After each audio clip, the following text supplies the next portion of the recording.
Olá pessoal, boa noite, sejam todos bem-vindos a mais uma live dessa semana de lives. O que não te contaram sobre o marxismo? Hoje eu terei a honra de receber o queridíssimo professor e amigo Ubiratã Jorge Iori, uma autoridade no tocante da Escola Austríaca de Economia, e hoje o tema central dessa live é falarmos um pouco a respeito da economia marxista, se é que isso existe de verdade, e quais são as reflexões que podem ser tiradas ao se acreditar nas ideias marxistas num viés econômico. Esse vai ser o tema dessa nossa live de hoje. Vamos aguardando o pessoal entrar para eu fazer o convite ao professor.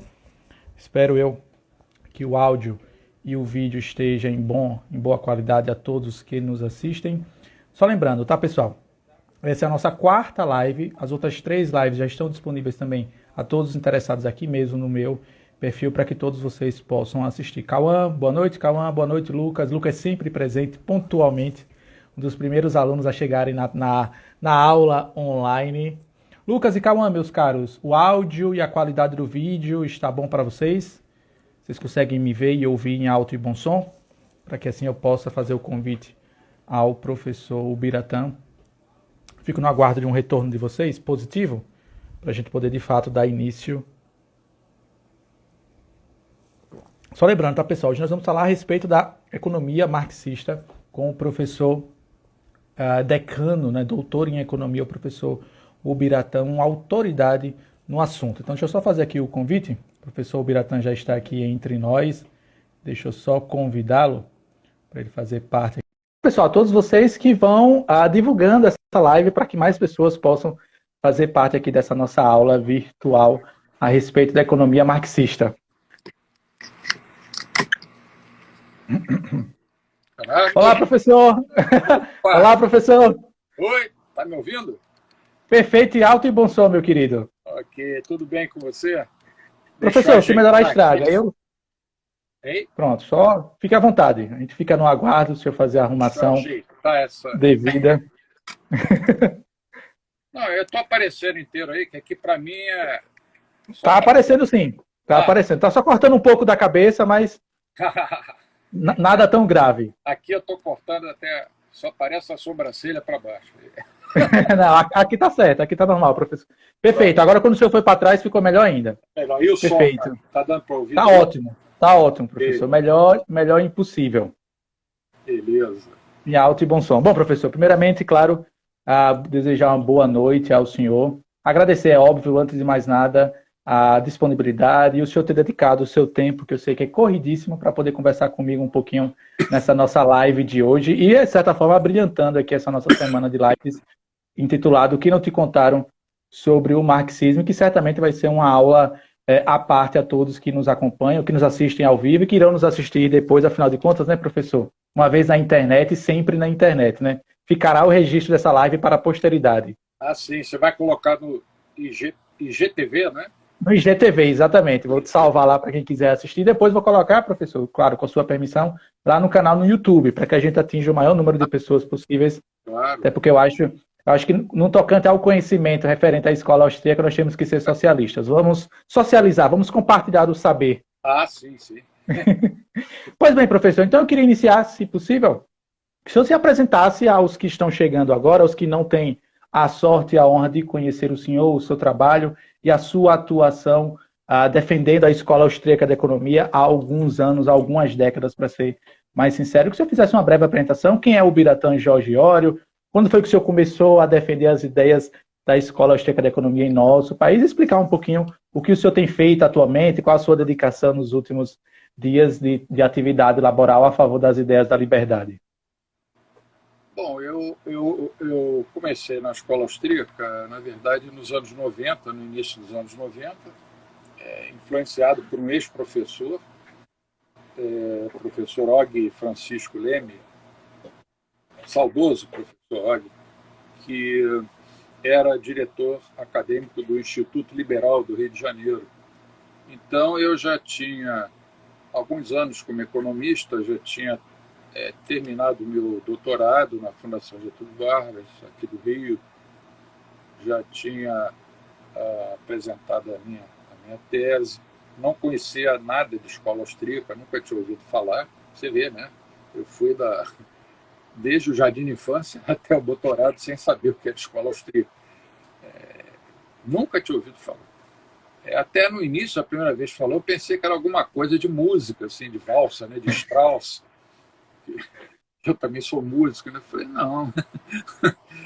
Bom, então no início dos anos 90 eu comecei a ler, comecei a estudar, fui me interessando e fui em frente, né? Depois, em 1995, eu publiquei meu primeiro livro. Aliás, meu primeiro livro não, foi o segundo livro meu, mas o primeiro livro de escola austríaca publicado no Brasil. Foi o meu livro Economia de Liberdade e Liberdade. Economia e Liberdade. A Escola Austríaca e a Economia Brasileira. Isso foi em 1995. E eu fui professor do IBMEC, né? IBMEC, para onde eu fui levado antes de conhecer a Escola Austríaca ainda é o presidente da Petrobras, Roberto Castelo Branco. Era da linha de Chicago, eu era um chicaguista, né? Para não dizer outra coisa, assim, mas depois o Castelo saiu, foi para o Banco Central, e no lugar dele entrou Paulo Guedes, que é o atual ministro. Tá? Trabalhei com ambos, os dois muito competentes, muito liberais, mas não são austríacos. O Paulo Guedes ainda conhece alguma coisa, leu um ou dois livros do Hayek, alguma coisa de ação humana, né? Mas eu era assim também. Quando eu comecei a estudar a escola austríaca, eu falei, olha, é isso. A economia do mundo real é isso. O Mises, lá em 1920, já dizia que o socialismo era um castelo de cartas, que aquilo ia desabar sozinho e que ia durar no máximo umas 7 décadas. E durou quanto? 70 anos. Se você botar 1920 para 1989, ou 91, se você, ao invés do Muro de Berlim, você se referia ao fim da União Soviética, levou 70 anos, ou 69 ou 71, né? No meio está o 70. Ele acertou, sem usar a econometria, só com a lógica verbal, né? E mais tarde, então, quando eu conheci o Instituto Mises, aí as coisas ficaram mais fáceis. Eu publiquei mais alguns livros, todos sobre escola austríaca, né? E eu comecei a dar aula no IBMEC. Antes eu já tinha dado mais aulas na Fundação Getúlio Vargas, depois do IBMEC. E em 91 eu fiz concurso para a Universidade do Estado do Rio de Janeiro, né? Um liberal no meio daquele antro comunista, né? E em 92 eu entrei, né? Passei no concurso, cheguei a ser diretor lá da Faculdade de Economia, consegui colocar umas disciplinas austríacas eletivas, né? Mas já é alguma coisa no currículo. E em 2018 me aposentei e até recentemente eu estava no Instituto Mises. Agora eu decidi seguir uma carreira solo, né? Uma carreira solo. Eu antes tocava com orquestra, muito boa por sinal. Agora eu resolvi tocar só o meu piano, sozinho, sem acompanhar. O senhor era um dos 3 mosqueteiros, né? Isso. Junto com o Barbieri e o professor Anthony Miller, que é daqui de Sergipe, inclusive, para quem está nos assistindo de algum outro estado. O professor Anthony Miller também, assim, uma pessoa simpaticíssima e está sempre disposto a participar desses nossos eventos para divulgar as ideias da liberdade. Extraordinário, o professor Miller é extraordinário. O senhor fez aniversário anteontem, eu tentei ligar para ele, mas acho que ele devia estar ocupado assistindo alguma convenção do PT. Eu vou enviar esse recorte para o professor Miller para o WhatsApp ao final da aula, para ele lembrar de retornar a ligação para o senhor. E o Barbieri, sim, claro. Outra pessoa fantástica. Esses dois eu respeito muito, muitíssimo, em termos de conhecimento e também como pessoas. Como seres humanos, são sensacionais. Fábio Barbieri e Anthony P. Esse Anthony Peter. Anthony Peter Miller. Antônio Pedro, fazendo uma tradução aqui, brasileirando o nome do professor. Pois é, professor. O meu primeiro contato com o senhor no universo literário foi justamente com um livro que o senhor talvez tenha esquecido de citar, mas certamente talvez seja um xodó do senhor, que é esse livro aqui, Os 10 Lições Ah, Fundamentais sim, da sim. Economia Austríaca, né? Livro esse que, claro, professor, de forma alguma considere isso como uma puxação de saco. Estou apenas trazendo à tona o que eu acredito que é, junto com o livro dos 6 lições do Mises, esse aqui 10, você tem 16 lições aí ao total para sair do zero a pelo menos a alguma coisa Agora, sobre a escola austríaca. agora vai ter mais, porque a próxima edição desse livro, as 10 lições Ah, passaram a ser 12.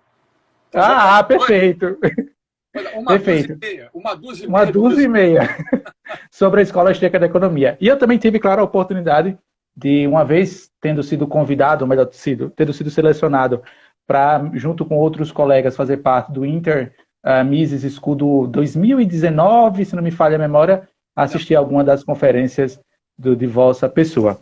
Pois bem, professor, eu queria, de fato, agora, feito esse preâmbulo aqui, apresentado-se as cartas e feito o louro aqui ao pessoal, tratarmos sobre o tema principal aqui dessa nossa live, que é a economia marxista, professor. E aí eu já jogo a primeira pergunta aqui dessa nossa conversa, esse nosso bate-papo. A impressão que eu tenho, quando a gente fala sobre economia marxista, é que os economistas de linha marxistas, eles são tipo os terraplanistas da economia. Essa é a impressão que eu tenho, pelo pouquíssimo que eu estudei de ciência econômica relacionada tanto aos austríacos como aos clássicos, por exemplo, Adam Smith, Ricardo e outros tantos. Essa minha impressão, ela se sustenta ou é apenas um argumento jocoso que eu uso, assim, vez ou outra, para zombar dos economistas que são marxistas? É possível existir mesmo? Não, eu acho que você está sendo até elogioso demais, economista, porque eu vou falar agora, eu vou começar uma palestra sobre a economia marxista. Bom, comecei. Pronto, acabei. É isso, não tem nada, é zero. De economia não tem nada. É uma, como é que se diz? É uma coisa tão conflituosa. O nazismo, né? O nazismo, não o socialismo, o nazismo é uma aberração biológica. O marxismo é uma aberração sociológica, porque você coloca tudo em termos de conflito. Tem um sujeito que sempre explora o outro, tem um coitadinho e tem um malvadão. Esse malvadão, né, você sabe muito bem pelo teu trabalho aí, esse malvadão pode ser um país rico, né? Pode ser, geralmente é nos Estados Unidos, mas pode variar. No passado já foi Espanha, Portugal, depois França, Inglaterra. Eles vão mudando os bodes expiatórios, né? Pode ser um patrão contra um empregado, pode ser mulheres contra homens, heterossexuais contra homossexuais, etc, etc, etc. Quer dizer, o marxismo vive de julgar uns contra outros, porque é da essência dele dizer que é preciso buscar uma igualdade. E olha, esse discurso é encantador, né? Por que a maioria dos jovens se deixa assim encantar por esse canto da sereia? Porque aparentemente os caras são bem intencionados e se preocupam com a pobreza, com a miséria, né? E o resultado dessa preocupação é que, como Milton Friedman, né, que não era austríaco, mas era foi um brilhante economista, dizia, né, as intenções podem ser boas, mas o que importa são os resultados. E todos os países que adotaram o comunismo mesmo, que eles dizem até hoje que nunca foi adotado, né? Eles sempre jogam para frente, com a barriga, ou o socialismo, ou mesmo, como o Brasil, um sistema intervencionista, que não chega a ser socialista, mas praticamente na economia quase isso, é social-democracia, né? Que é uma esquerda, eu diria, uma esquerda mais bem educada, né? Um pouco mais intelectualizada e mais mansa, né? Mansa. Eles não avançam em você. Já o marxista puro ele avança, ele rosna, né? O social-democrata não. E muitos deles até andam se fantasiando aí de liberais. Sim, sim. Tá cheio de liberal, entre aspas, aí, né? Hoje você pode escolher, como vai no restaurante, liberalismo à la carte. Pode escolher pizza liberal, sorvete liberal. Está cheio aí. Mas quando você vai espremer mesmo, você vai ver, vai sobrar uma meia dúzia só no Brasil, entre austríacos e não austríacos. Tem até austríaco que eu desconfio que, pô, esse cara pode dizer que é austríaco, mas esse cara não é bem liberal, não. É impressionante isso, né? Mas o marxismo, então, a teoria econômica do Marx, e a gente pode estender isso aos que vieram depois dele e aplicaram, né, essas suas ideias. Eu pensando nessa live hoje, eu resumi sete erros, 7 equívocos do socialismo, ou, se a gente quiser chamar, intervencionismo, né? Intervencionismo na economia. Bom, é um sistema, como eu falei, que se baseia na exploração. Fulano explora Beltrano. A é pobre porque B é rico. Perfeito. Então, vamos tirar do B para dar para o A. A e B tem que ser iguais. É claro que é um discurso que engana, né? Eu sei que você também é católico. Sim. A gente tem dentro da nossa igreja, infelizmente, uma influência muito através da teologia da libertação. Inclusive, esse vai ser um tema tratado, professor, na sexta-feira, com um professor que teve a oportunidade de ser seminarista e justamente abandonou a vida de fé eclesiástica, no caso, justamente porque ele percebeu que ali onde ele estava, o mosteiro, a congregação religiosa que ele estava dominada por esses ideais de esquerda. Que é triste, né, professor, para nós, né? É muito triste, muito triste. Professor, antes do senhor apontar os 7 pontos que o senhor resumiu aí sobre os erros da economia marxista, permita-me a ousadia, porque muitas pessoas, professor, falam sobre o marxismo, mas não leram ou não sequer conhecem a obra máxima, o Manifesto do Partido Comunista, professor. E fazendo uma releitura, esse é um livro que, vez ou outra, eu me faço esse martírio, professor Biratã. Eu me pego relendo esse livro para descobrir cada vez mais as incoerências de Marx.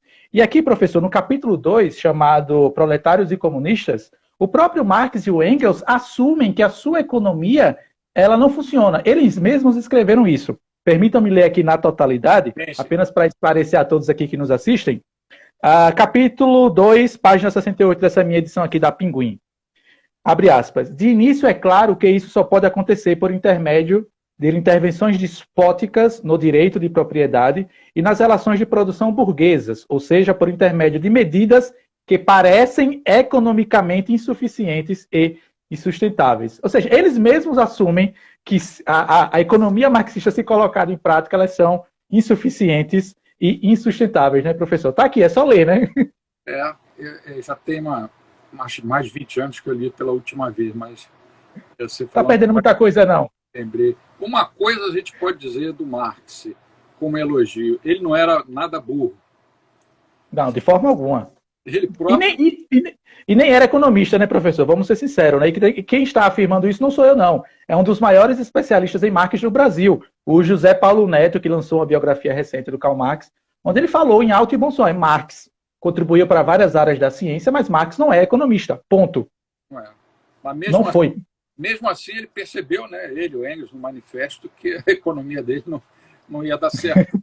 E por que não dá certo? Uma coisa que a gente pode até falar rapidamente. Eu podia dar uma aula sobre cada um dos 7 erros. Tem até mais de 7. Mas 7 é bom porque parece aquele jogo dos 7 erros, né?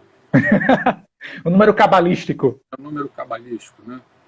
Primeiro é que nesse sistema em que você tem uma entidade central, né, controlando tudo no país, inclusive a economia, esse órgão de planejamento central, ele impede que haja coordenação na economia. O que é essa coordenação? Vou tentar dar um exemplo simples. 2 pessoas que não se conhecem, vamos chamar de João e Maria. João e Maria. O João tem o sonho dele é abrir uma oficina mecânica. Mas, para isso, ele precisa de um terreno, que ele não tem. E a Maria herdou um terreno, o terreno está lá baldio, ela está pagando IPTU, Se ela morar no Rio de Janeiro, coitada, vai ter que pagar muito IPTU. Mas e ela não sabe o que fazer com aquele terreno, é só despesa para ela. Mas um não conhece o outro. Aí aparece um terceiro agente, José. João, Maria e José. Bom, José, por acaso, conhece o João, conhece a Maria. Ele sabe que o João precisa de um terreno e que a Maria tem um terreno. Aí ele... O que ele faz? Ele compra o terreno da Maria, vende para o João.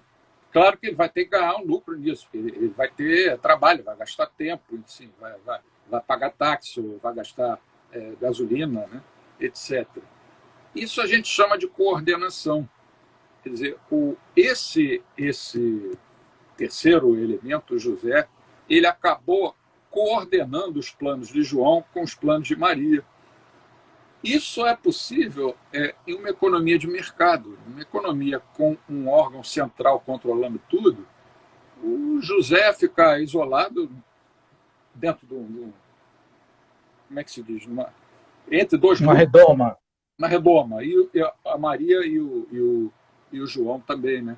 Então o socialismo ele impede, ao estabelecer um controle central, que os agentes econômicos conheçam os planos uns dos outros. A gente chama isso na escola checa de coordenação. O socialismo ele impede a coordenação. O segundo elemento tá ligado com o primeiro, é que o socialismo, o intervencionismo, ele inibe o conhecimento, a busca do conhecimento e o próprio crescimento do conhecimento. Você só vai saber se uma determinada ação, né, sua na economia foi correta ou não depois de algum tempo. No socialismo, as pessoas não têm oportunidade de aprenderem por esse processo de adquirir conhecimento, que é o processo de erros e tentativas. Porque vem tudo determinado lá de cima. Um par de sapatos tal, social, custa tanto e acabou. Então, essa busca pelo conhecimento e a aplicação desse conhecimento na sua atividade econômica, não é só na economia, mas a gente está falando hoje de economia, né? É muito importante para a economia crescer. As pessoas nos mercados, né, que são processos de tentativas e erros, vão corrigindo os seus erros, supondo que sejam racionais, né? Tem gente que não é racional, não. Tem gente defendendo, por exemplo, imposto sobre grande fortuna. E pior, tem gente que tem um diploma de economia defendendo isso, né? Mas isso foi só um parênteses. Então, isso inibe o conhecimento. O terceiro problema sério é que, num sistema desse, você tem um estímulo brutal para maus investimentos. Sejam eles do Estado ou, se houver permissão, da iniciativa privada. Porque você não tem um sistema de preços funcionando para dizer, olha, os recursos devem ser alocados assim, assado. Não, vem tudo de cima. Esses maus investimentos certamente vão desaguar em desemprego. Nenhum sistema causa mais desemprego do que o sistema intervencionista. Lá, o comunismo, né, as pessoas dizem, não tem desemprego. Bom, não tem desemprego, oficialmente todo mundo é funcionário público, mas ganha R$5 por ano, sei lá, quando muito, né? Então, é um sistema que ele incentiva maus investimentos. E maus investimentos significa desperdício de recursos escassos, né? Recursos são sempre escassos. Uma outra falha, acho que agora é a quarta, né? Perfeito, a quarta. A quarta falha é que é um sistema que estimula a corrupção. Estimula a corrupção porque o ser humano ele nasce, né? Ele não nasce perfeito, ele nasce na Igreja Católica com a mancha, né, do pecado original. Do pecado original. Então ele tem uma tendência para o bem, mas ele está sujeito a errar. E a corrupção é um desses erros. Por que o socialismo estimula a corrupção? Porque ele concentra poder nas mãos de poucas pessoas. E onde há concentração de poder era uma das guerras maiores do Hayek a vida inteira, né? lutar contra... Ele dizia, é preciso a gente ter uma contenção do poder. Onde há excesso de poder, certamente vai nascer a corrupção. Então, é um sistema que estimula a corrupção. E não é só a corrupção no setor público, não, é no setor privado também. É só olhar para os governos anteriores no Brasil, né? O que aconteceu no Brasil, ó, a era das trevas, né? Que se abateu sobre o Brasil, né? As pragas entre 2013 e 2016, né? Toda aquela corrupção envolvendo empreiteiros, empresários e pessoas do governo, né? Aí eles vão dizer, não é socialismo.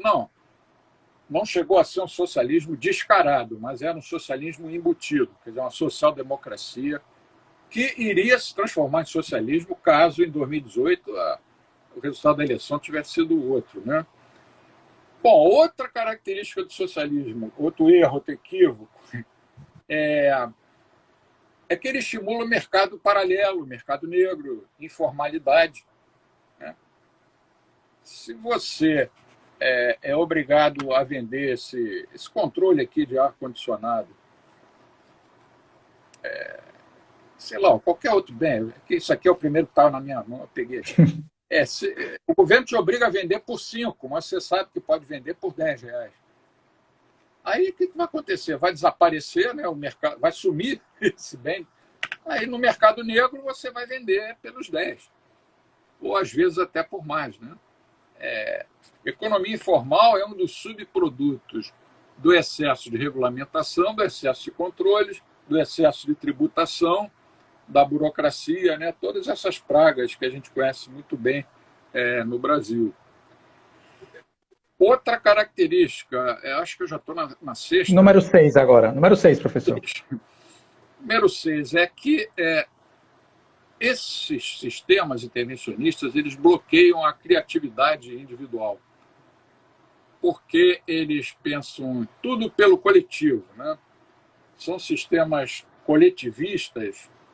A gente está falando de socialismo, mas nazismo é a mesma coisa, fascismo, né? Quer dizer, o Estado acima de tudo, e o Estado é que sabe o que é melhor para todos. Então, você, como indivíduo, você não tem incentivos para buscar o seu projeto de vida individual. Você acaba se conformando e sabe, por exemplo, que se o teu sonho é ser um médico, você até segue esse sonho, se forma em medicina, mas você sabe que você vai ganhar aquele mesmo salário. Se você for um médico excepcional, você vai ganhar o mesmo salário que um médico mal formado, que errou de profissão, vai ganhar. Quer dizer, é um sistema, né? E aí a gente já caminha para a sétima, das 7 que eu juntei hoje, pensando rapidamente, que é o lado mais importante. Eu deixei o 7º para o final. Esse sistema é uma verdadeira aberração moral, o sistema socialista. Por quê? Primeiro, ele perverte a lei, né? Ele perverte a lei, ele agride direitos da pessoa humana básicos, fundamentais, como o direito à propriedade, direito à liberdade, né? As liberdades individuais ficam sufocadas, tudo em prol do coletivo, né? Então, é um sistema que perverte a lei e desestimula o trabalho. É um sistema que agride assim, violentamente a ética do trabalho, que é o que leva as pessoas para frente, e levando as pessoas para frente, leva as sociedades a se desenvolverem. É a ética do trabalho. É o cara que acorda cedo, trabalha, se esforça e vai ter a sua recompensa. Ora, esse cara, num sistema desse, ele vai ser remunerado da mesma forma que o outro que acorda tarde, é um vagabundo, é burro, enfim, tem outros projetos de vida. Isso é justo? É claro que não é justo. Pergunta ao venezuelano hoje se ele está satisfeito. Pergunta ao cubano. Lá não, lá ele vai dizer que está satisfeito, senão, coitado dele. Mas em qualquer um desses países, eu não consigo conceber, por exemplo, a vida de um coreano na Coreia do Norte, Não consigo imaginar como deve ser a vida de um cara desse. Você não pode nem se expressar. Perfeito, perfeito, professor. Quando o senhor falou a respeito da Coreia do Norte, professor, o senhor sabia que eles não se chamam de Coreia do Norte, eles se chamam de República Democrática Popular da Coreia. É, Eles sequer consideram que existe a Coreia do Sul. Para eles é um corpo estranho, é um é, país sequer considerado por eles, né? todos esses regimes eles costumam colocar no título, assim, no nome do país, duas palavras. Uma é popular e outra é democrático. É, sim, perfeito. Essa semana eu fiz uma leitura guiada, professor, lá no meu canal no YouTube, sobre um livro Além da Democracia, né, do Frank Carson e do Karen Ah, Beckman, né, que de certa forma eles resumiram muito o livro do Hans Hermann Hoppe, Democracia, o Deus que Falha. Eles falam sobre isso, né, sobre como esses países democráticos amam essa palavra para passar essa imagem de que são democráticos, mas a gente sabe que na verdade é puramente uma fachada, né. uhum. Professor, concluiu os 7 pontos? Tem mais algum adendo, mais algum comentário? É, só um comentário, puxando agora para o lado da escola austríaca, né? Qual foi a crítica do Mises? Por que que lá no início do século passado, há 100 anos, né, exatos, ele travou aquele debate contra os economistas socialistas da época, né? A Balerno.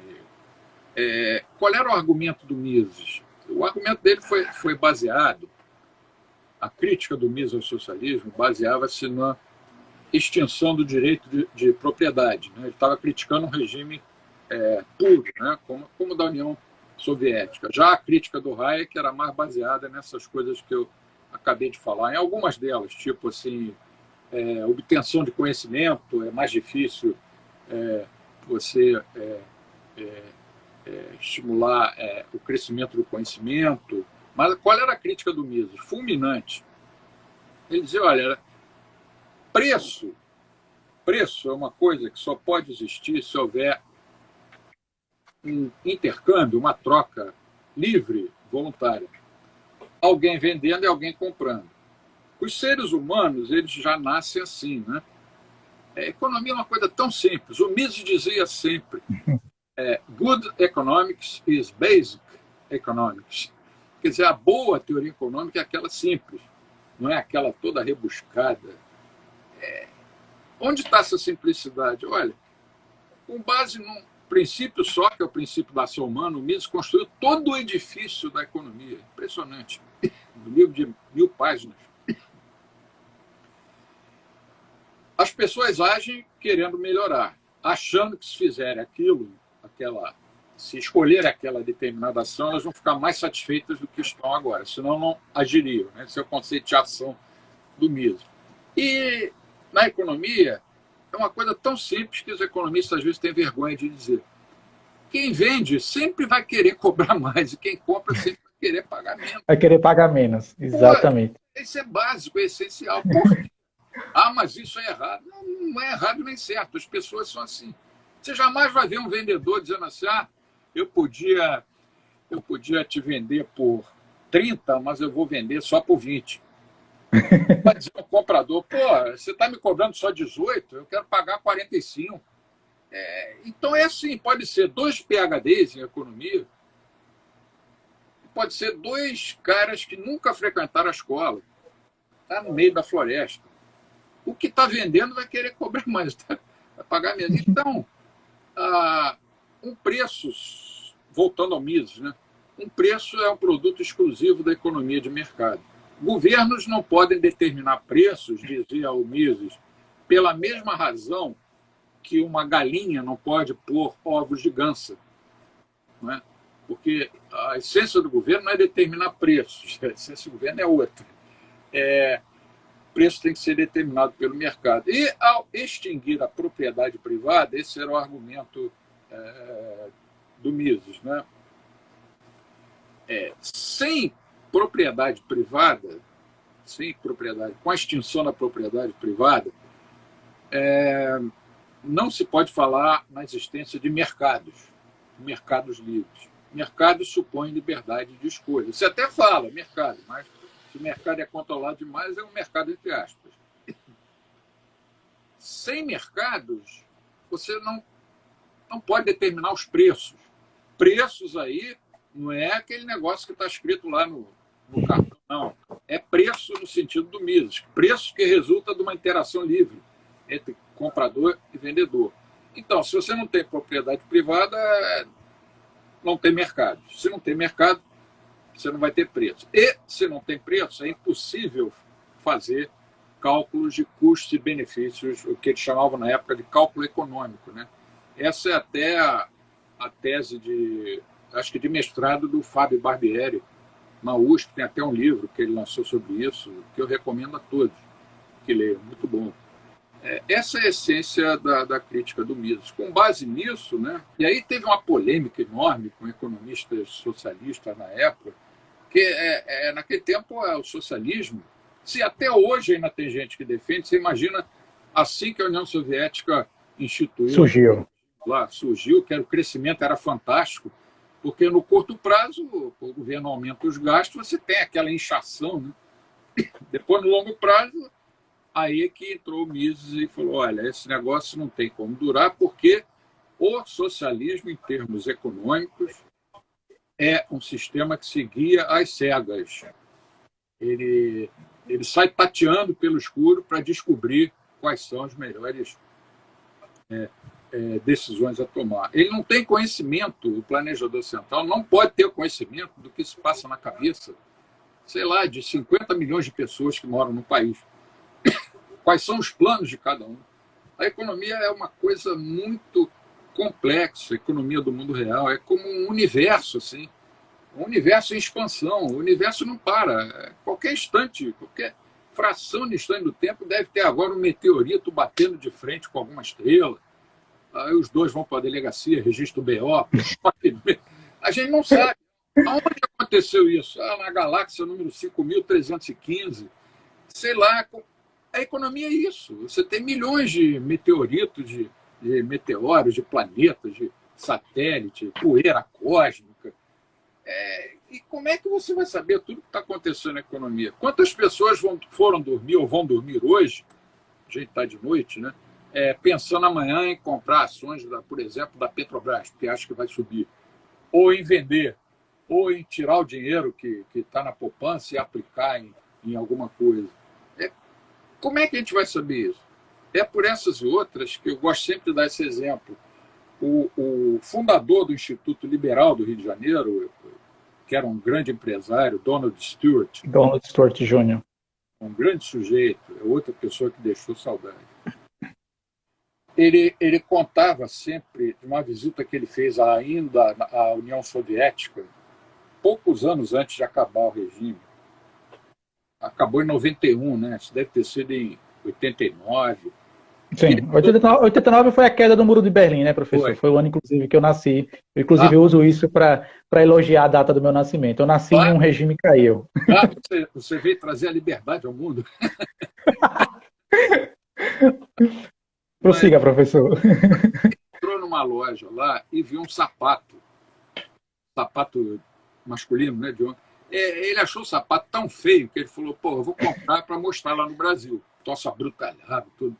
Aí chegou lá, pediu o número dele, não tinha o número dele. Ele falou, rapaz, não me lembro exatamente, mas ele falou alguma coisa desse tipo. Eu vou ficar mais uns 2 dias aqui, será que se eu passar amanhã você consegue? O cara falou, não, a nova remessa só vai chegar daqui a 3 meses. Então, o sujeito que, sei lá, calçar 43, ou ele comprava o 42 e andava todo espremido, ou comprava o 44 e botava um jornal para calçar. Esse é o socialismo. As pessoas não entendem. E ainda tem que dar graças a Deus enquanto houver produção de sapatos. Porque na Venezuela estão comendo cachorro. Estão virando lá. Perfeito. E as pessoas ficam aqui no Brasil defendendo um negócio desse. Não? Isso não é admissível. Não é admissível. É o sujeito insistir na burrice, sabe? Pô, pois é. Quantas vezes... Sobre a questão da Venezuela, professor, me permita uma brevíssima parte. Ontem, inclusive, eu conversei nessa série de lives com a professora Andréa Rondon, professora universitária lá na Venezuela. Inclusive, ela é diretora do Instituto Mises lá da Venezuela. E durante a nossa conversa com o meu porco espanhol, surgiu justamente essa pergunta a respeito da consumição de cachorro lá. lá na Venezuela, entendeu? E ela, assim, ela disse, aí, esse tipo de notícia que chega ao Brasil, infelizmente, é meio que verdade. Existem, sim, relatos em lugares mais afastados dos grandes centros, onde não apenas revira-se o lixo na Venezuela, como também a prática de cachorros serem sumariamente assassinados, executados e terem sua carne consumida, tal como a gente, por exemplo, no Brasil come frango. O que é muito triste, né, professor? Lamentável. Um Muito. país que já foi um dos países mais pujantes economicamente da América do Sul e do mundo, né, por conta de estar nadando em petróleo praticamente, passar por essa situação, né, professor? Tudo isso é fruto do socialismo. O Milton Friedman dizia assim, olha, se colocarem socialistas, né, essa frase dele é famosa, para administrar o deserto do Saara, em 4 anos vai faltar areia. Aí colocaram socialista para administrar o maior produtor de petróleo do mundo. Está faltando petróleo. Está faltando petróleo. Por quê? É o socialismo. Os caras conseguiram quebrar um país rico. A Venezuela, Perfeito. há 30 anos atrás, não chegava a ser como um país europeu, claro, mas para os padrões latino-americanos era desenvolvida, como era a Argentina também, antes do peronismo, né? A Argentina já foi a 5ª economia do mundo. Aí, depois do peronismo, foi uma sucessão de ditaduras populistas, tanto de direita como de esquerda, acabaram com o país. É muito triste isso. A gente tem que tentar tirar essa lição, Leonardo, para nós aqui, para o Brasil, né? Para o Brasil. Concordo 100%, professor. Eu acho que, inclusive, esse surgimento, né, de novos digital influencers, canais no YouTube, novos think tanks que bebem, de certa forma, tanto da fonte lá do Instituto Liberal, criado na década de 80 pelo Donald Stuart Jr., e outros tantos movimentos de liberdade que vão surgindo, né, professor? Acho que é sempre essa fênix, né, defendendo as ideias da liberdade, né, professor? A gente não pode deixar a peteca cair, não. Essa epidemia aí, eu me refiro sempre a isso como peste chinesa. Quem não gostar, dane-se. Porque ela veio da China, é chinesa. Que não quer dizer que seja nada contra o povo chinês. Sim, perfeito. É contra o PCC, né? Foi São Paulo, né? São Paulo que escreveu, se não me engano, numa das cartas aos Corinthians, o primeiro clássico São Paulo e Corinthians da história. Carta de São Paulo aos Corinthians, ele falou assim, tudo é para o bem, né? Hominem bonum, tudo é para o bem. Essa pandemia toda serviu, entre outras coisas, serviu para mostrar quem é liberal de verdade e quem não é, quem é liberal de fachada. As pessoas começaram, muitos, começaram a sair dos armários. Pô, parecia aquelas nuvens de gafanhoto quando ataca um lugar. O cara mostrando que o liberalismo dele era só da boca para fora. Então, o nosso dever é tentar ensinar as pessoas o que um liberal de verdade deve fazer. Pô, teve liberal defendendo a atitude do Twitter de cancelar o presidente dos Estados Unidos, o Trump. Sim. Liberal, gente próxima a mim defendendo isso. Pô, não dá. E o que mais me incomoda, professor, é pessoas que não estudaram nada sobre o liberalismo, não apenas endossarem esse pensamento, como usarem argumentos idiotas, por exemplo, dizendo, não, mas as big techs podem. Peraí, não é assim. Existem contratos que devem ser respeitados entre ambas as partes e o banimento deve ser justificado dentro das diretrizes, né? E a pessoa que é expulsa, tal como o Donald Trump foi, ele precisa saber exatamente por qual motivo ele foi banido. Né? E que tem um julgamento e que tem um direito de resposta, né, professor? E o argumento que esse pessoal usava era um argumento baseado em propriedade. O cara é dono. Sim. Pô, não é assim. Não é assim. Então você é dono da sua casa. Eu vou na sua casa, resolvo roubar as coisas que você tem de valor, e você, sei lá, me dá um tiro. Ou o contrário, eu vou na sua casa, você resolve, já que você veio aqui em casa, eu vou tomar teu relógio, teu celular, porque eu sou dono da minha casa. Acho que esse contra-exemplo é melhor. Perfeito. O direito de propriedade tem até um certo limite. O único direito que é inalienável é o direito à vida. Da vida. Como já lembrava John Locke lá no 2º Tratado sobre o Governo Civil, né? Vida Liberdade e propriedade. Nessa hierarquia. Você não pode colocar a propriedade acima da vida, De forma alguma. acima da vida, porque sem vida não faz sentido falar em liberdade nem propriedade. Perfeito. Um defunto não pode ser livre, nem ter propriedade, né? Perfeito, professor, perfeito. Pessoal, fiquem à vontade, daqui a pouco a gente vai abrir aqui para as perguntas, tá, professor Biratã? Já tem um pessoal aqui já ansioso para participar dessa nossa live de alguma forma, enviando perguntas. E, pessoal, fiquem à vontade, claro, também, não apenas se caso esteja do interesse de vocês essa nossa conversa aqui sobre a economia marxista, enviar para outras pessoas, para que mais pessoas possam participar desse show aqui de aula ministrado pelo queridíssimo professor Biratã. Agora, professor Biratã, deixa eu voltar mais uma vez para o tema central aqui da nossa live. Essa semana eu estava discutindo com um amigo meu que nunca foi um ativista político de nada. Ele sempre foi um cara muito alheio às discussões políticas. Mas, por acaso, o destino, ele passou a cursar geografia, ele fazia ecologia e não deu outra. 6 meses depois, o sujeito já era um militante aguerrido pelas ideias da esquerda e marxista. Um amigo há mais de 15 anos meu, inclusive. Professor Biratã, inclusive, tô quieto, se você estiver vendo essa live, é sobre você que eu estou falando, que é meu amicíssimo. E aí a gente estava discutindo tal, e aí discutindo sobre economia e tudo mais, e aí, antes de iniciar a discussão, professor, eu deixei bem claro aí, tô quieto, meu amigo, né?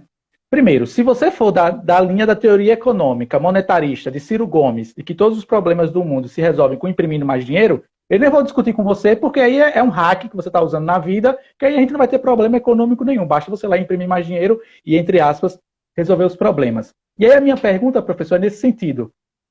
O senhor não acha, pelo menos a minha impressão, tá? Eu gostaria de ouvir a sua opinião a respeito, que os monetaristas são, até de certa forma, mais perigosos que os próprios marxistas?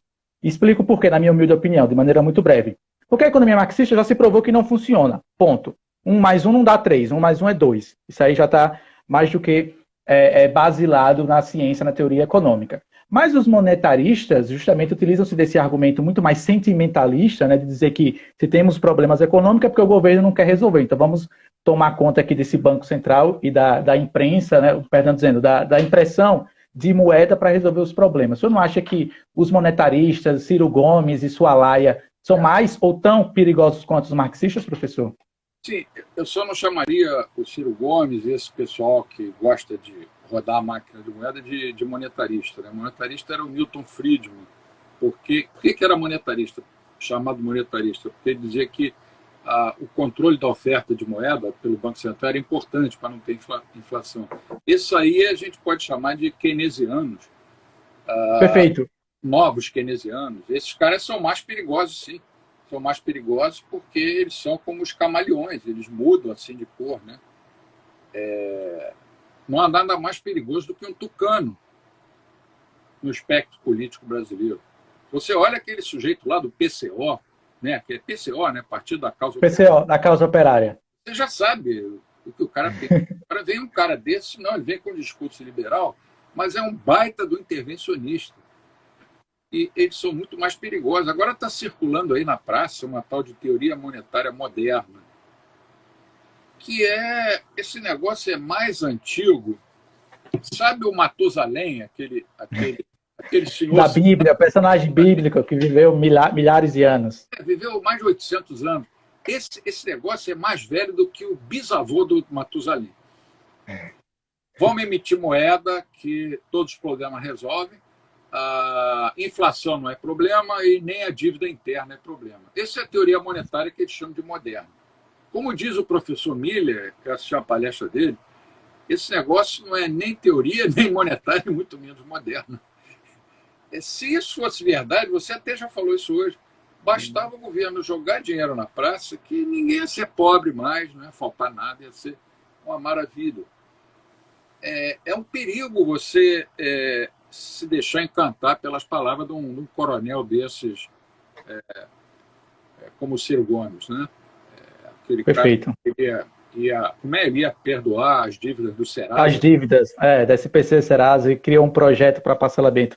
Eu uso, professor, uma analogia de um artigo que eu escrevi há muito tempo atrás, quando eu ainda estava no início desses estudos, que esses discursos keynesianos, e aqui, mais uma vez, peço desculpas pela minha troca dos termos, eu falei monetarista, mas eu quis fazer referência justamente ao John Maynard Keynes, né, que é essa ideia justamente da impressão de dinheiro para resolver os problemas econômicos, no sentido de que esse Ciro Gomes e as pessoas que estão ao seu redor, professor, é muito próximo daquele conto de fadas, né, dos irmãos Grimm, o flautista de Hamelin, né? Ou seja, eles vêm com um discurso bonitinho, tocando flauta, atraem as crianças para uma caverna, e a gente sabe que o final da história não é tão conto de fadas assim. Na verdade, ele sequestra as crianças e acaba depois matando, né? Tal como essas ideias acabam por matar a economia, né, professor?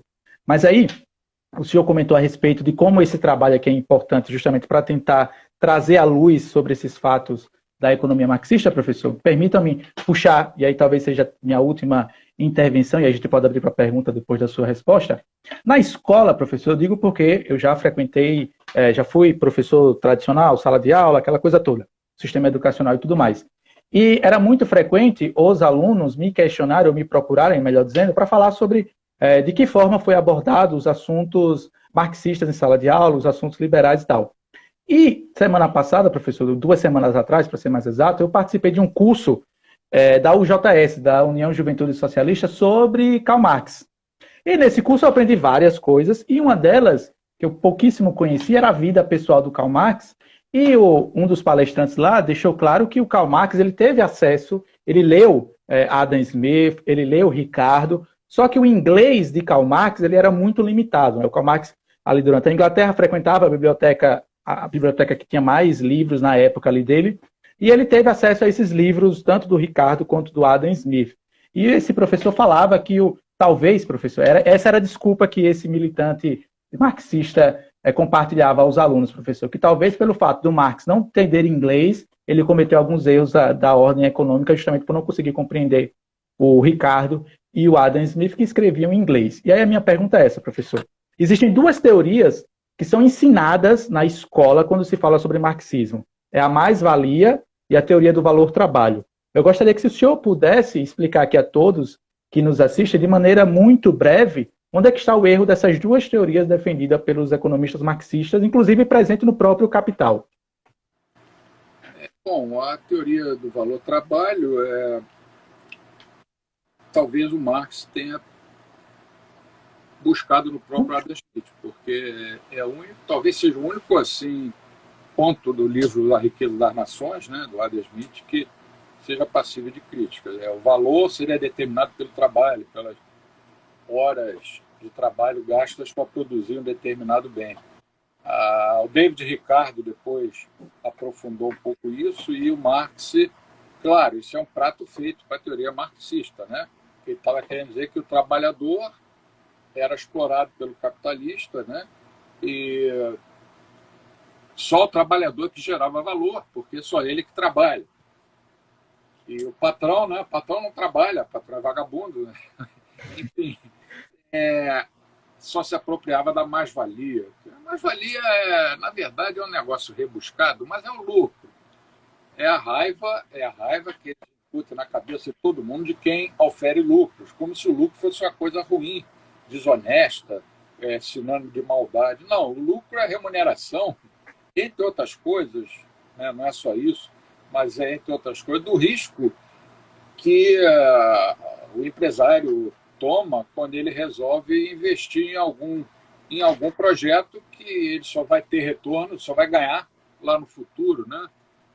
Se você pega tudo que você tem, abre uma fábrica de guarda-chuva, vai quebrar, né? Porque guarda-chuva é tudo chinês, custa R$10, e a segunda chuva ele já não existe mais. Mas você gasta tudo para abrir o teu negócio. Você só vai começar a ganhar depois de 4 meses. Não é justo que você ganhe sobre o capital que você investiu. Remuneração pelo teu risco, né? E isso aí, na visão marxista, é um crime, é um pecado. Lucro é uma coisa abominável. Infelizmente, a gente vê até alguns, dentro da igreja, né, algumas manifestações nesse sentido, né, que são completamente alheias à doutrina social da igreja. Na live que você falou, certamente a pessoa vai tocar nisso, né? Mas o brasileiro, na cabeça do brasileiro, assim, desde criancinha, eles colocam essas coisas, aí o brasileiro sai acreditando que todo empresário é safado, é pilantra, é ladrão, é explorador. Né? O lucro é um negócio que não presta, é imoral. Que o fulano é pobre porque o Beltrano é rico e explora o fulano. São coisas... É o jogo de soma zero, né, professor? É o jogo de soma zero, né? E às vezes não, na faculdade, para tirar isso da cabeça deles, é muito difícil. É muito difícil. Ele teve lá não sei quantos anos de ensino, desde até chegar na universidade, ouvindo essas coisas, professor de história, professor de geografia, até professor de português, qualquer coisa. Os caras atacaram. O marxismo cultural é uma praga. Esse negócio tem que levar uns 40, 50 anos para acabar com isso. Parece que as pessoas não estão percebendo isso, né? Quando o meu amigo Olavo de Carvalho falava isso lá atrás, o Olavo é maluco, ele vê um comunista embaixo da cama todas as noites, antes de deitar ele olha para ver se tem um comunista dele. Mas é isso, ou não é? Entra na universidade pública, perfeito, uma escola pública. Não, na escola privada, professor. Na escola privada também já existe isso. Escolas confessionais, cristãs, que professores militantes, professores marxistas, que são, por exemplo, contrários à própria doutrina da Igreja Católica, comungando e compartilhando suas ideias dentro da escola. Aqui no Rio teve, no ano passado, um colégio tradicional, tem mais de 100 anos, no bairro de Laranjeiras, que isso saiu na imprensa, houve uma gritaria, felizmente houve uma gritaria, dizendo que a partir daquele dia todos se expressariam nessa linguagem, como é que chama? Gênero neutro. Neutro. Gênero neutro. Toide. É um colégio caríssimo. Um colégio que eu esqueci o nome agora do colégio. Aí depois, eu acho que eu lembro, eu acho que eu cheguei a ver essa matéria, mas depois deu uma pressão, os pais fizeram pressão e eles voltaram atrás. Mas se não fizer pressão, eles vão até onde não der mais. Você vê cada cena hoje na internet, né? Aparece cada cena nas universidades públicas. Puxa vida, orgias, cada coisa completamente maluca, né? A guerra cultural talvez seja a mais importante de todas. Perfeito. Inclusive, pessoal, né, professor? Eu até falei sobre isso na segunda live, foi na segunda-feira, sobre o marxismo cultural com o professor Gabriel Mendes, né? E assim, é surpreendente como esse discurso de que o comunismo é só um fantasma, né? E aí, professor, mais uma vez, é impossível não fazer referência ao próprio manifesto, pois o Marx e o Engels iniciam um manifesto citando como se o comunismo fosse um fantasma, mas não no sentido de que ele é um fantasma e deve permanecer um fantasma, assim que ele está assombrando todo mundo e que uma vez ele vai se aparecer e se apresentar justamente para dominar a sociedade. Tanto é que nessa semana de live a gente vai continuar tratando de vários assuntos que o professor pontuou aqui. Nós já falamos sobre o marxismo cultural, está salvo aqui no perfil. Amanhã vai ser sobre educação, na sexta-feira a gente vai falar sobre a teologia da libertação, que de certa forma é um marxismo dentro da própria Igreja Católica, né, professor? Então esse discurso de que o comunismo está morto, que o comunismo é um fantasma, pelo contrário, nunca esteve tão vivo, né, professor? Pelo menos essa é a minha impressão. Ele vem com uma cara nova, né? Vem com a cara Sim. nova. Não vem mais com aquele negócio de 1917, aquilo ali, proletários, não sei. Mas ele vem, por exemplo, nessas tentativas de governo mundial, de grande reset. Sim, perfeito. Essas proibições, né? Hoje, Sua Alteza Real, Sua Alteza Imperial Real, Dom João Agripino Dória I, né, imperador da Paulicéia, decretou que os paulistas em todo o estado de São Paulo não podem circular nas ruas entre 11 da noite e 5 da manhã. Aí você vai dizer, mas isso aí é socialismo? É um cara lá em cima dando ordem, influindo na vida de milhões, com a população do estado de São Paulo, meu Deus, é enorme. Perfeito. Deve ser 30, 40 milhões, não sei, 35. Pô, como é que uma pessoa só, sem nenhuma base científica, pior ainda, determina um negócio desse? Mas... Não, é absurdo, né, professor? É aquilo que já foi escrito, na verdade, lá no início do século XX, o caminho da servidão, né, professor? A gente caminha para o caminho da servidão e poucas pessoas se dão conta do que está acontecendo, né? Professor, meu amigo, a gente conclui agora 1 hora de live, e se o senhor me permite, uns 10, 15 minutinhos de perguntas, está dentro do seu tempo, professor? É, uns 10, uns 10. 10 minutinhos, né? Pronto, perfeito. Pessoal, eu vou escolher as perguntas de maneira aleatória aqui, tá? Quer dizer, em ordem de chegada, perdão. E aí eu me comprometo, professor, caso a gente não consiga, porque tem mais de 10 perguntas aqui, professor. É óbvio que a gente não vai conseguir fazer todas, mas, pessoal, eu vou printar todas as perguntas e vou enviar para o professor depois, se porventura ele tiver disponibilidade para responder. Ou, se estiver ao meu alcance, eu mesmo respondo, tá? Vamos lá, professor. Mais 10 minutinhos de perguntas. Deixa eu só abrir aqui. Perguntas apareceram aqui. Cadê? Vamos lá. Cadê que não está aparecendo? Não está aparecendo. Tem aqui mais de 10 e não aparece. Por que será? Oxente. Ih, professor, agora bugou aqui, viu? Deixa eu dar uma olhada aqui. Oxente, tá aqui, mais de 10, quer dizer, mais de 9, na verdade, né? O máximo é 9 que salva aqui. E aí, quando eu clico, não aparece nada. As perguntas dos seus espectadores aparecerão por aqui. Agora eu não entendi o que foi que aconteceu. Deixa eu ver se minha esposa, que está aqui do meu lado, consegue me dar um auxílio. Tá vendo? Oxente, que estranho. Pessoal, eu não sei o que está acontecendo, não. Tem aqui o número, eu vou até salvar o print aqui para mostrar depois a vocês, que estão aqui as perguntas, mas não está aparecendo. Professor, eu acho que o senhor falou mal dos comunistas, da China, eu acho que eles bloquearam a gente aqui, viu? Eu ia falar isso. Deve ter Bom, pessoal, então vamos fazer no método franciscano. Por favor, envie as perguntas por escrito, quem quiser, que aí a gente vai tentando respondê-las. Estranho demais, estranho. Agora que eu fiquei sem entender aqui o que foi que aconteceu. Deixa eu ver se alguém fez uma pergunta aqui pelos comentários, professor. Que assim, pelo menos, a gente faz uma pergunta aqui à vossa pessoa. Deixa eu só passar aqui. Parará. Pessoal conversando aqui. A Elisa perguntou se a live vai ser disponibilizada depois. Sim, Elisa. Vai ficar salva aqui no meu perfil a todos os interessados. Cadê? Aqui, professor, achei uma pergunta. A da Elisa. A Elisa, inclusive, foi minha aluna em uma das escolas cuja qual eu lecionei, professor. Ela perguntou o seguinte: como reaver os erros da economia socialista mediante a liberdade que temos no sistema de livre mercado? Como reaver os erros da economia socialista mediante a liberdade que temos no sistema de livre mercado? Porque, segundo ela, professor, diante do contexto atual, observamos tal liberdade. Todavia, estamos enfrentando desemprego. Sim. Mas a liberdade que nós estamos... deu um problema aqui na luz. Acho que apagou a luz aí do senhor. Deixa eu tentar... Pessoal, professor, vamos parar de falar mal dos socialistas, dos chineses. Eu acho que o PCC está nos olhando aqui, meu professor. Agora vai voltar.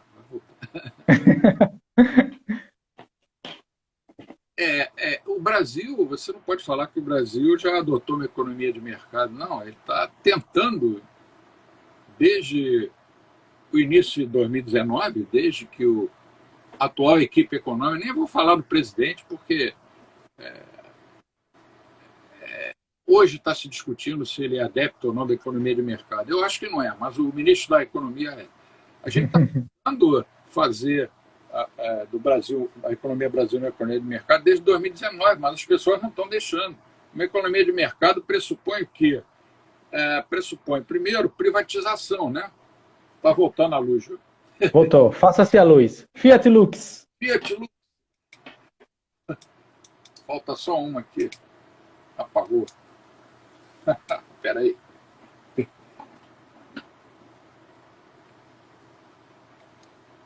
Pronto. Agora, perfeito. Agora a gente não tem uma economia de mercado. A gente avançou um pouco em relação ao que era.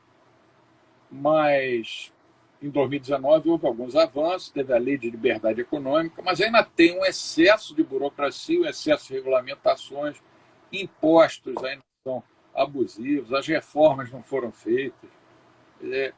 Hoje foi apresentada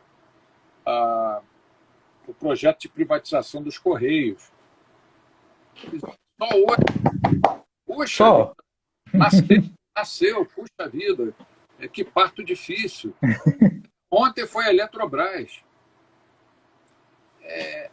Não se pode falar que o Brasil é uma economia de mercado. Ainda não é. O discurso da equipe econômica é um discurso pró-economia de mercado, mas a prática, quantos projetos o ex-presidente da Câmara, o Maia, segurou lá, sentou em cima com aqueles 300 quilos dele e não deixou ir para frente? Quantos o outro lá do Senado também segurou? Quer dizer, se só a equipe econômica pudesse tomar as decisões e implementar, seria muito fácil. Para privatizar uma empresa dessa, você precisa um monte de estudos, de autorizações, vai para cá, vai para lá, entra a justiça. Se der sorte, nenhum dos 11 magnânimos lá Do Supremo. Supremo, geralmente eles se metem. A Eletrobras mesmo já teve um negócio desse. Não me lembro quem foi, mandou, olha, suspende esse negócio aí. Aí vai o partido de esquerda, geralmente é o Rede, o PDT, o PT, entra no Supremo para brecar um projeto do governo. Então, você não tem uma economia de mercado. O dia que tiver... Perfeito. Eu tenho a mesma impressão. O dia que tiver, acabou. Vai ser crescimento atrás de crescimento. Por quê? Porque a história mostra isso.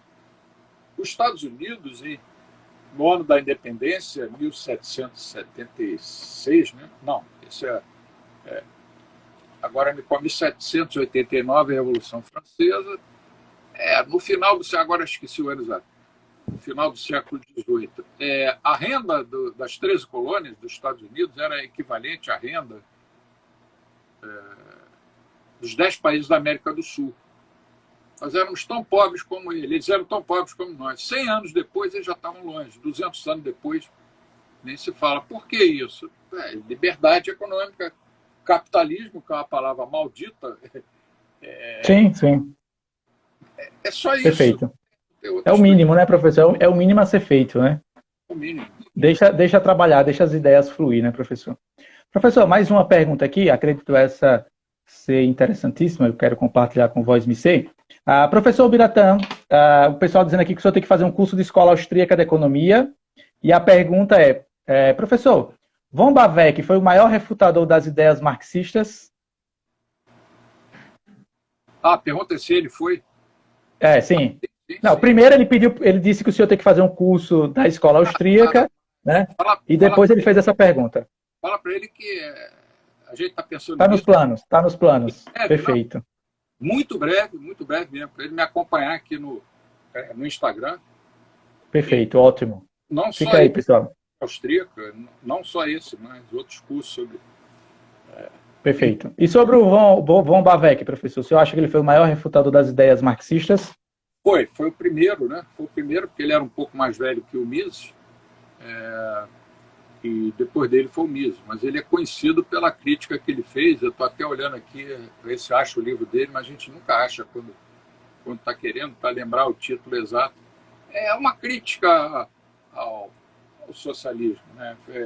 Demolidora, né? Demolidora. Perfeito. Bom, professor, a penúltima pergunta, até para não tomar muito tempo do senhor, e essa aqui talvez... Bom, vamos lá. Como responder a um marxista que utiliza a União Soviética para demonstrar que, mesmo sendo tudo controlado, eles inovaram em tecnologia? Inovaram em tecnologia? Bom, às vezes, as aparências enganam, né? Mas eles foram os primeiros a mandar o homem à Lua. Tá bom, mas quanto custou isso? Quantos soviéticos tiveram que passar necessidade porque o governo central lá resolveu que eles tinham que chegar na Lua antes dos americanos? Não chegaram, né?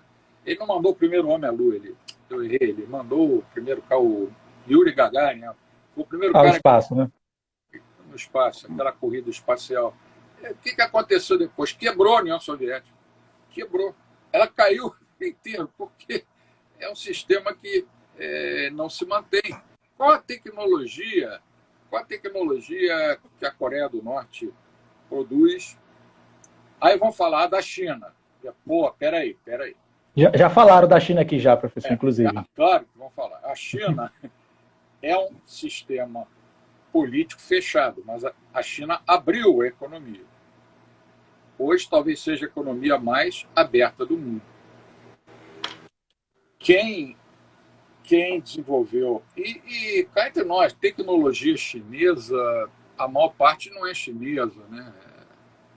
É cópia, né? É cópia de um produto americano que é produzido, né, por escravos chineses, né, Por professor? escravo chinês. Em E zonas francas, né?